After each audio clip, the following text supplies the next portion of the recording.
Welcome to the Big Book Roundtable and the RICO 12 family of recovery resources, targeted at people from all backgrounds, faiths, and places, dealing with addictions of all varieties. RICO 12 is also a resource for the loved ones of addicts. I'm Justin B., a child of an all-powerful and perfectly loving God and a multidisciplinary addict living in the miraculous recovery that's promised to us one day at a time in the Big Book as I practice these principles in all my affairs. And I'm blessed to be the moderator of this roundtable. I'm joined by David G. and Nikki M. today, and just super grateful to be with them. Why don't we start off? Nikki, why don't you introduce yourself and tell us what's happening in your life? Well, hi, everybody. I'm Nikki M., and I'm just a grateful member of this beautiful 12-step fellowship and many others, like many other programs. I've got the family disease. I've been gifted the family disease of alcoholism. And what's going on is petty things are eating at my soul. You know, we're going to read it actually in this chapter that we're dissecting, and I'm just so grateful that you two are here to do that. This is such a vital chapter to my program, and it's the little things, and I'm being petty and I'm letting resentments get to me, and it's in that morning routine when you sit quiet with God that more is revealed. So I'm grateful that I got the 2 hours before we hopped on to get recording this morning to really see the truth that I'm not acting so godly, and so I need to do better, because as you know, half measures avail me nothing. Thank you. Thanks, Nikki. Glad you're here, and I love the insights there. David, why don't you share with us a little bit about what's happening with you in your life right now? Yeah, absolutely. Justin, thank you for your service. Nikki, always grateful to be at the table with you. I'm David Green. I'm an alcoholic addict of many sorts. I've been given the gift of recovery since August 8th of 1994, and I'm just super, super grateful to be here. I just underwent a major surgery on my Achilles tendon. It was supposed to be an hour and a half. It ended up being 3. They found more damage than they thought. It's kind of sidelined me for a little bit as far as getting up and moving around, but God has a plan even for those who sit down. So part of that plan is right here this morning, and I'm super grateful to be here and do what we do. So thank you. And thank you, David. We're grateful that seems that so far that surgery was successful, and we wish you a speedy but wise recovery, and grateful that we get to work with you during this time. And I'll give you a little bit, everybody out there, a little bit about what's happening in my life. If I sound a little bit different, it's because I'm recording from a different place. My wife and I came to a conference here in Utah. We're normally up in Spokane, Washington, and we're here to speak in a recovery conference about the healing that can happen as both partners work their recovery. And so my wife, who is a black belt S&on, and I, who am well, I don't know if I'm a black belt. I've gotten my butt kicked in addiction for a long time, but grateful to be able to share our experience, strength, and hope on healing that can happen in marriages and families. So anyways, we're going to continue. What we do in the Big Book Roundtable is we go line by line through the Big Book of Alcoholics Anonymous, and we've done this for quite a while. We are now in Chapter 8, To Wives. Today we'll be reading just a couple of paragraphs on pages 108 and 109. We're going to be going into something that I'll introduce as I read this, but we're going to start with the problem with which you struggle at the bottom of page 108, going through the top of page 109, the paragraph that ends with true alcoholics after a while. And we're going to share our experience, strength, and hope on this back and forth with each other. So I'll go ahead and start reading here. Get out your big books, your highlighters, pen, paper, take notes, and apply these things into your recovery and into the work you do with others. All right, here we go. The problem with which you struggle usually falls within one of 4 categories. And we're going to cover the first category. 1, your husband may be only a heavy drinker. His drinking may be constant, or it may be heavy only on certain occasions. Perhaps he spends too much money for liquor. It may be slowing him up mentally and physically, but he does not see it. Sometimes he is a source of embarrassment to you and his friends. He is positive he can handle his liquor, that it does him no harm. The drinking is necessary in his business. He would probably be insulted if he were called an alcoholic. This world is full of people like him. Some will moderate or stop altogether, and some will not. Of those who keep on, a good number will become true alcoholics after a while. So there's our first type. the first category of people that the spouses struggle with, the loved ones struggle with, the sponsors struggle with. Nikki, why don't you take us through and share your experience, strength, and hope on this reading? Thank you, Justin. And this is such a vital chapter. And if you're just joining us right now, like go back and listen to the old episodes, please, and get caught up with everything we're doing here. I like to read this in multiple ways. I'm just grateful. I was thinking about God's hands, like just how the miracle of you and your wife this weekend, and David just being able to sit and be with us here. It's just it's a miracle. So one. And I like to read this in different ways, so just bear with me as I read it, because I know I can't wait to hear David's perspective on this from the drinker's point. But your husband, your mom, your family, how about you? You may be only a heavy drinker. You may be a heavy thinker. You may be a heavy food addict, gambler. Your thinking, his thinking, your mom's drinking, whatever it may be constant, or it may be heavy only on certain occasions. Now, I'm taking someone right now, you guys, she's 77 years old, and she is coda, you'll say, but as we go through it, she's heavy in her gambling. She's 77 years old. Like, the bingo hall's not going to work for you anymore, Grandma, is what I told her, because she may be doing it only on certain occasions, but it's causing the problems for the family. Perhaps Nikki, maybe I'm spending too much money for men on men. That was me. Like, go deep, because this is how cunning, baffling, and all powerful the disease of alcoholism is, because this is why Al-Anons are so sick. They're like, nothing to see here. My husband's spending the money on liquor. Lady, you're spending the money on new crockery. You're spending the money on Amazon. You're spending the money on shopping, food buffets out with your ladies. And go deeper, because I'm taking this woman's daughter, who's 44, through the steps, love addict. And I said, you know what, madam? You're spending a little bit too much money on liquor yourself. And if you leave this unattended, not only we'll have to take you through the steps for alcoholism. This is so cunning. It may be slowing your family up, maybe slowing you up, Nikki, mentally and physically. That's kind of what my food did. I'm kind of in the food, but I don't see it. Nothing to see here. I'm just normally dating. It's okay. I don't have a husband. It's okay that I sleep with your husband. I don't see anything wrong with what I'm doing, everybody. Sometimes your husband, your Nikki, you are a source of embarrassment to your children. How about sometimes my mother, when she got drunk in Graceland? When I took her on her 70th birthday, 6 months after her husband killed himself, and she got raging drunk, she was a source of embarrassment to me and my family.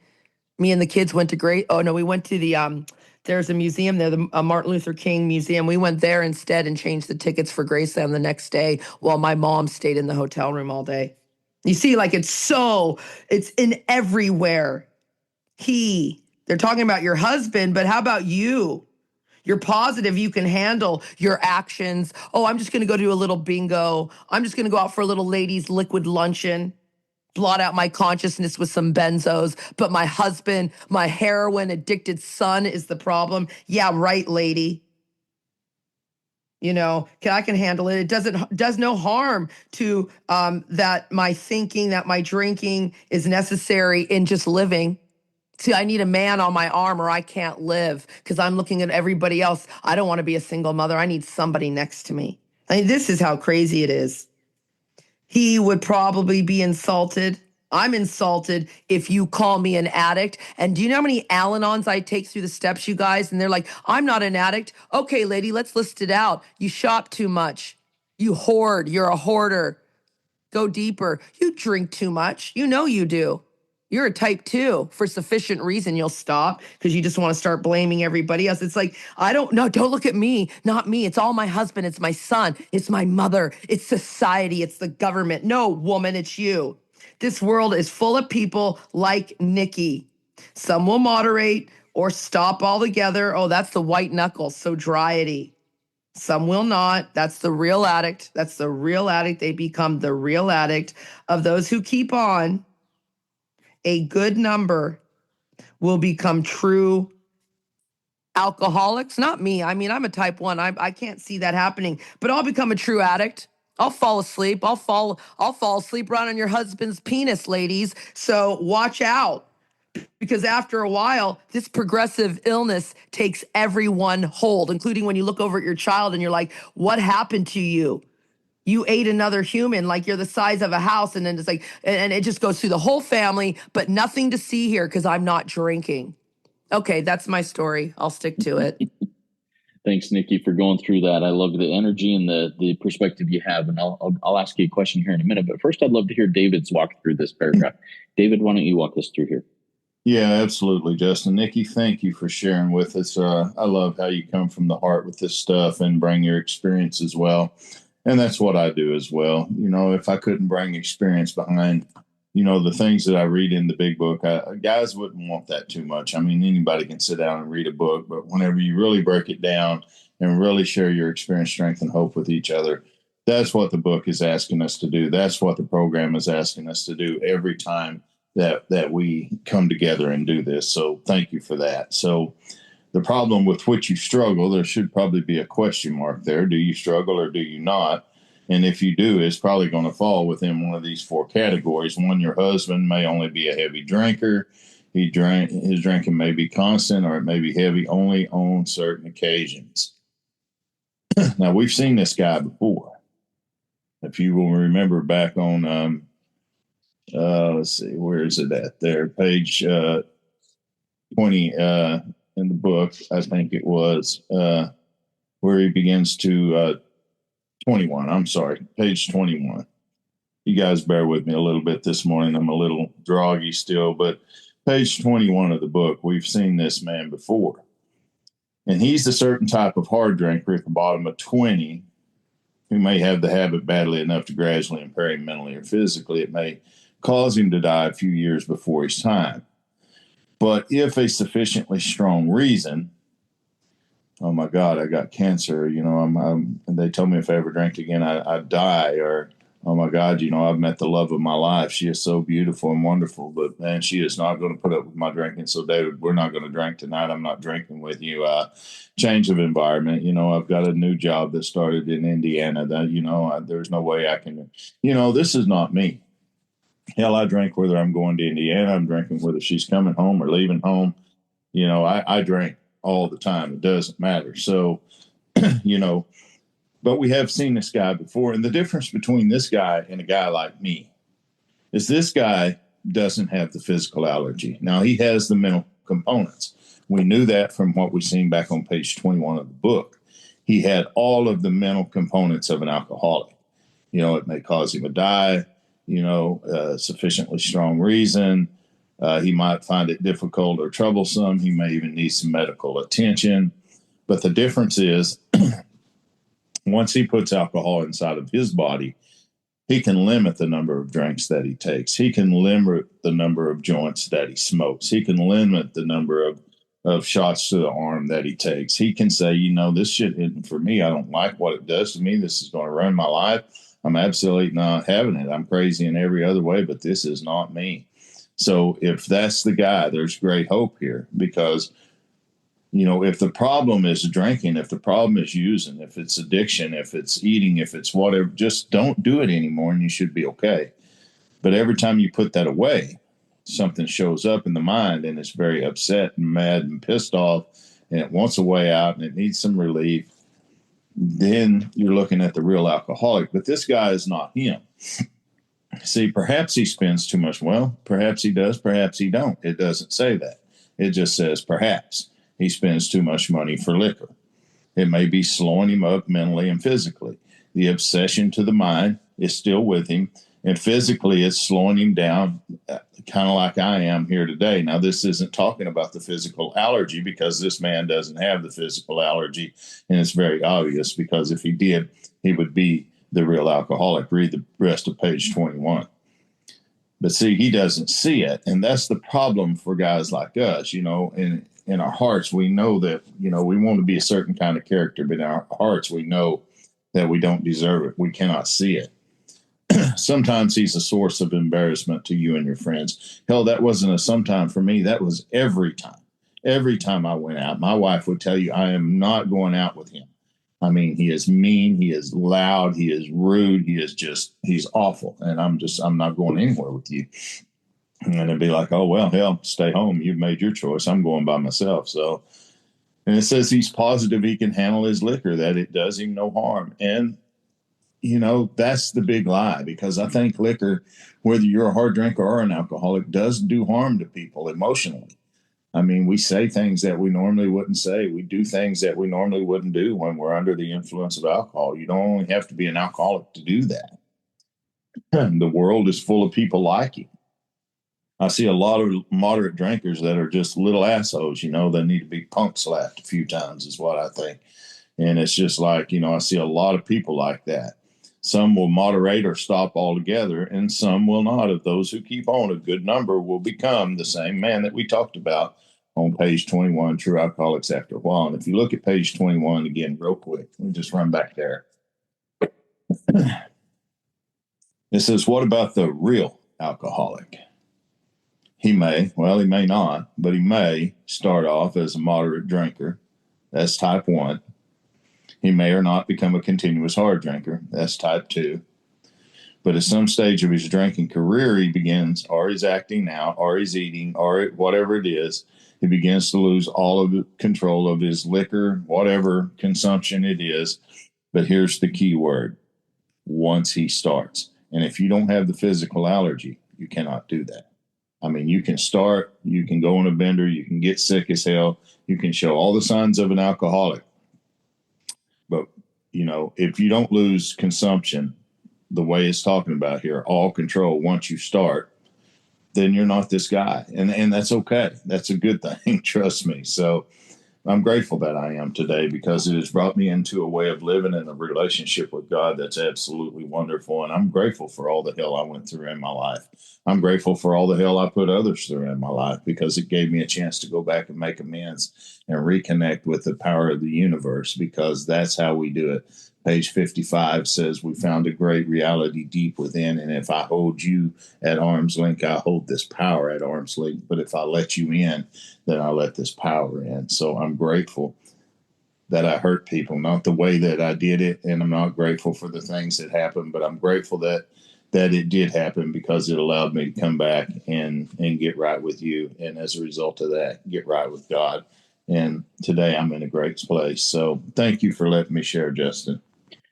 Thank you, David. And thanks for taking us back to earlier readings we did together way back in the day there on page 21. But that's really good to tie these together. So I've got a question for both of you. Nikki, first question I have for you, you talk a lot about the differing manifestations of alcoholism, that it can manifest in all sorts of ways, in whether it be someone who's in the rooms for their own addiction, or the anons that you talk a lot about that brought you into the rooms. And Nikki, one of the things that I find fascinating and I really admire about you is your courage to talk to the anon and be super blunt with them. Talk to us a little bit about why that's important, to dive in and really address the problem also with the anon, the loved one of the alcoholic. Well, because remember it's all in the book. It says our addict life is our only normal one. I think that's in the doctor's opinion. And so our alcoholism life is our only normal one. And because it's so intergenerational. I mean, remember, we entered a spirit world. So, you got to sometimes look at this from a spirit angle. Who programmed you, Miss Al-Anon? Come on, who programmed you? Oh, and then go deep on that. Who programmed them? And it goes so intergenerational that this is normal to them. This is normal to be in a depressive state. You're not depressed. You're self-obsessed. See, they think that the selfish one is the actual addict or the alcoholic, because remember, it manifests in so many ways. Page 22, our behavior patterns vary.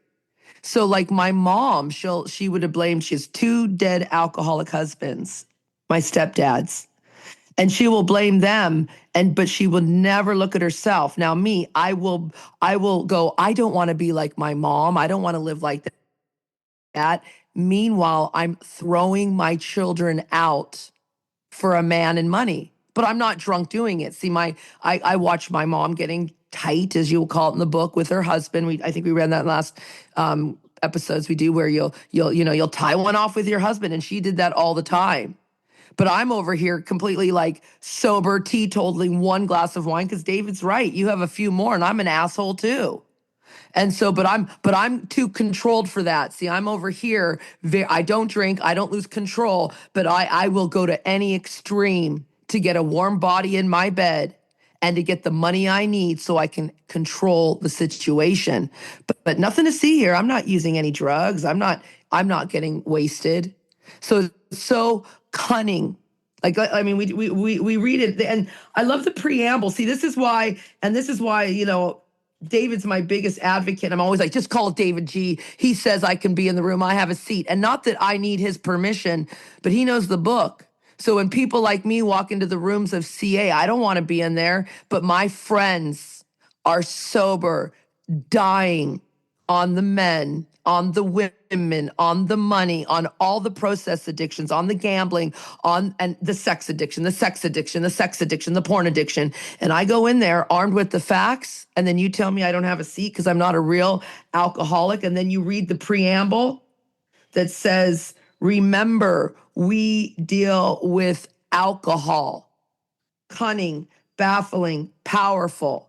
So this is why I try and wake up the Anons, because you know what, Anon, you left untreated, and I drift these people out, ladies. You will pick up alcohol when you're 56. You don't have the babies. You have a career because you've been programmed that you need a career. No men. You don't need kids. You need a cat. And I sponsor a lot of women who are on the jumping off point. They're on Ozempic, out of their mind, and it's just one step before that bottle of tequila becomes their best friend. The end.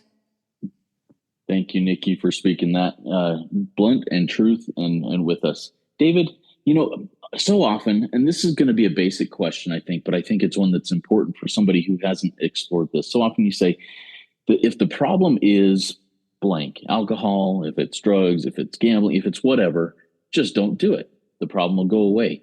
And with the first category that we're reading about here, that may work. Have you ever had a sponsee who is questioned, am I really this? Have you ever said, hey, why don't you go out and try? Go get drunk and see if you can stop drinking. Have you ever counseled somebody to do that? Absolutely. On many occasions. And the book tells us to do it as well. If you'll remember at the bottom of page 31 in the Big Book, if you want to flip back over there for just a second, excuse me. This was a exercise that one of the first ladies in the rooms of Alcoholics Anonymous named Marty Mann would do. And it says, we do not like to pronounce any individual as an alcoholic, but you can quickly diagnose yourself. You don't need me to do that. You don't need your group to do that. Just go over to the nearest bar room, or if you're a sex addict, the nearest bathroom, and try some controlled drinking, and try it and try it more than once, it says, And so, but if you have the allergy, you cannot pull this off. You just can't. Because page 21, again, he loses all control once he starts to drink. So I have absolutely told guys this. And people say, man, you're crazy to tell people to go do this. Why? Because, if you're not convinced you're an alcoholic, there's not a damn thing I can say to convince you of that. Convince yourself is what the book says. There was a lady that came to our group for a long time, whenever I did a lot of in-person meetings. And my wife was working with her, and she kept drinking and drinking and drinking. And everybody kept coming up with all these things. Oh, we need to go sit with her every 4 hours. I'll take this 4 hours. You take those 4. I said, you're all idiots, all of you. And they were like, why? I said, hell, let her drink. No, she's going to die. She's in a bad, bad place. It's like, so the lady was at a meeting one day, and she came to me and she said, David, she said, what do you think I need to do, honestly? And I said, I think you need to leave this meeting I think you need to go get a bottle, and I think you need to drink and drink and drink and drink and drink until you're so drunk that you can't drink anymore. Then I think you need to drink some more and some more. And she's like, "You're serious?" And I said, "I'm dead serious." And if you're lucky enough to make it back, then you know what? Hopefully we got a seat here for you. Let us know your favorite flowers, because if you die, we will pick. And that's hard language, man. It really is. But this is the way that I'm taught in Alcoholics Anonymous. You don't want this deal? And, you know, there's an alternative here. Maybe that's what you want. But, you know, there's more than one drink test. You know, that one is what, at 31. And then later on, it talks about doing it for a year or more. All through that chapter is where we see that over and over and over. And some people think that's too harsh. I don't really care. I live by what this book says until I was completely beat and understood that I had nowhere else to go but up or die. That's whenever I become willing to get the help I need. So to answer your question, yes, I've said that on many occasions, and I would absolutely say it again if it came to that. So thank you. Thank you, David, for sharing that. Thank you both, Nikki and David. Going to takeaways, I'm going to lead us off with takeaways, and then we'll go to Nikki and then to David. Takeaway from this conversation today for me is that that last bit there. I must be convinced myself. And if that means going out and tying another one on, seeing if I can stop, that's what it means. But I'm grateful that at least so far today, I am not in that place where I would need to be convinced any further. And hopefully that's something that I remember for the rest of my life. Nikki, what's your takeaway today? Well, I'm just filled with gratitude. As David was speaking, I was just thinking, like, you know, Grandpa and Jim, that's my first stepdad, they didn't have someone like that to drill it in. And I'm looking at what we read, and it's like the world is full of people like that. Like there's so many people like us that want you to get better, or that are so sick that need that hard talk that David did to that woman, because a good number will become true alcoholics, whether they pick up a drink or not. You know, Justin, you've never had a drink of alcohol, and I can honestly say you're a true alcoholic. So this is powerful, powerful, powerful God dope, and I need it. I'm super high. Thank you. Thank you, Nikki. All right, David, what's a takeaway for you today? You're on mute.